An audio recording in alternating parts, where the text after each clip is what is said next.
Assalamualaikum and welcome back to Double Z. Kita dah kembali dengan segmen Top 5. Alhamdulillah, selepas beberapa lama jugalah aku dah rehat daripada Top 5 ni. Kalau kita bercakap tentang hantu kan, banyak sangat dia punya version macam version luar negara, version Spain, version orang India, version Chinese. And hari ni aku akan bercakap pasal version hantu Malaysia. So tanpa buang masa, aku akan cerita kat korang pasal Top 5 hantu yang ada di Malaysia. Di tempat yang kelima kita ada pocong. Pocong ni kalau korang nak tahu, ianya adalah sejenis hantu yang berbungkus dan kita boleh nampak dia punya muka saja. Muka dia kebiasaannya dia punya muka akan berwarna hitam, warna gelap, seolah-olah dibakar di api neraka gitu.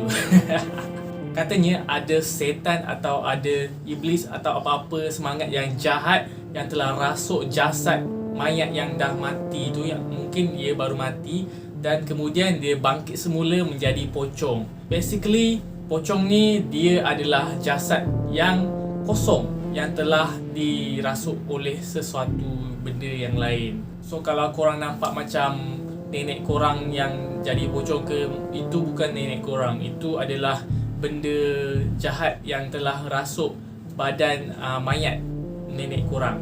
Selalunya kita dengar pocong ni dia jadi akibat ada tali dekat atas kepala dia tak lepas, tak buka. So dia akan mencari sesiapa saja untuk membuka dia punya atas kepala tu punya tali. Di tempat yang keempat kita ada toyol.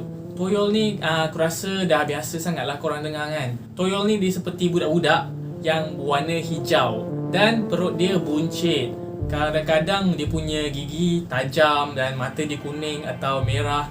And dia ni sebenarnya dibela oleh seseorang. Seseorang ni dia bela toyol ni untuk dapat kekayaan. Toyol ni akan mencuri di rumah siapa je lah. Lepas tu dia akan bagi kepada tuan dia yang membela toyol ni.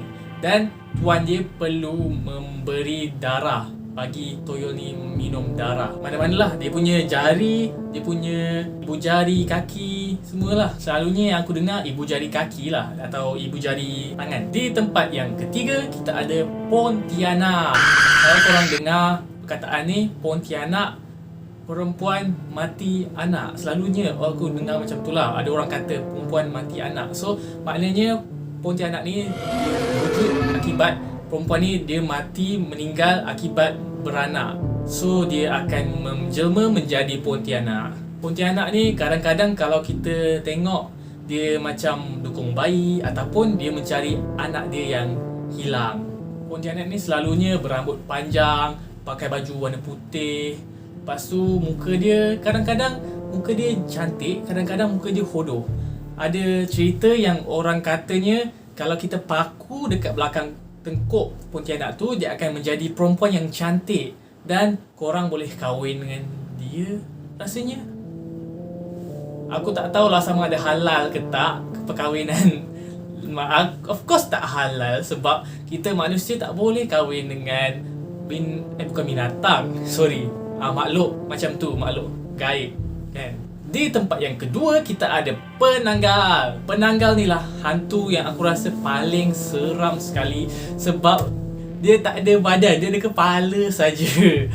Penanggal ni selalunya dia badan dia akan terpisah daripada kepala, dan kepala dia akan membawa organ-organ usus-usus atau benda-benda yang ada yang terlekat dengan dia punya kepala. So dia akan bawa benda tu terhuyung hayang ke sana ke sini. Kadang-kadang kalau kita nampak dia terbang, kita akan nampak seperti bola api yang sedang terbang tau.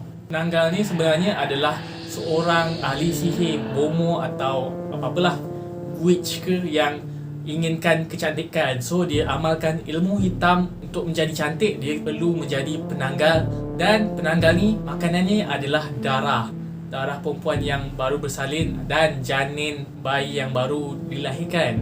Cara untuk halang penanggal ni daripada pergi ke rumah korang senang je. Korang kena letak macam duri ke, dawai ke, apa-apalah yang macam tajam yang boleh letak dekat tingkap atau pintu rumah korang. Sebab penanggal ni akan takut yang dia orang punya usus, organ semua dekat dia punya kepala akan terlekat dekat dawai tu. So itu adalah cara yang sangat efektif untuk halang daripada penanggal ni pergi rumah korang. Penanggal ni kalau dia tak bersatu dengan badan dia sebelum matahari terbit, dia akan mati sebab dia akan jadi manusia waktu siang. So kalau dia tak bersambung dengan kepala dengan badan dia, so dia matilah, dia jadi manusia yang kepala dengan badan cabut. Dan di tempat pertama kita ada hantu raya. Hantu raya ni bukannya ada waktu time raya je, dia ada je waktu bila-bila. Dia hantu ni, dia wujud dia macam dia tinggi gila-gila besar. Lepas tu dia boleh wujudkan diri dia seperti orang-orang yang kita kenal. Selalunya orang bela hantu raya ni untuk jaga rumah atau apa-apalah. Orang zaman dulu lah selalunya bela hantu raya ni untuk jaga rumah dan jaga kekayaan dia semua, harta kan. Kadang-kadang anak cucu cicit dia yang jadi mangsa. Kalau korang macam pernah dengar ada bunyi periuk tengah digunakan ke waktu tengah malam ke, atau ada bunyi macam buli dekat atas siling, korang mungkin ada hantu raya dekat dalam rumah. Salah satunya kalau korang pergi dekat dapur waktu tengah malam, lepas tu korang nampak macam mak korang tengah masak Maggi ke apa ke, padahal mak korang ada je dekat bilik tengah tidur. Mungkin itu hantu raya yang menyamar menjadi mak korang. Yes, dia boleh menyamarkan diri dia menjadi sesiapa pun. Hantu raya ni boleh dikatakan macam saka lah, dan dia perlu diwarisi oleh dia punya keturunan. Kalau hantu raya ni tak diwarisi, maka tuan dia yang sebelum ni akan menderita lah. Dia akan jadi mayat hidup, tahu tak? Dia mati tapi dia masih lagi hidup. Hantu raya itulah yang tengah rasuk jasad pemilik dia sampailah ada yang akan menerima saka tersebut. So macam biasa jugalah, hantu raya ni perlu bagi makan, macam bagi makan daging ke, ayam ke. So guys, itulah kita punya top 5 hantu-hantu di Malaysia. Sebenarnya ada banyak lagi, tapi aku bagi 5 je. Kalau korang nak lebih lagi, aku boleh buat part 2. Korang boleh request dekat bawah, so aku boleh buat kan. Thank you guys sebab menonton. Jangan lupa subscribe, like this video, share, comment, and hashtag #Z, hashtag demi sesuap konten. Kita jumpa lagi di video yang akan datang. Bye-bye.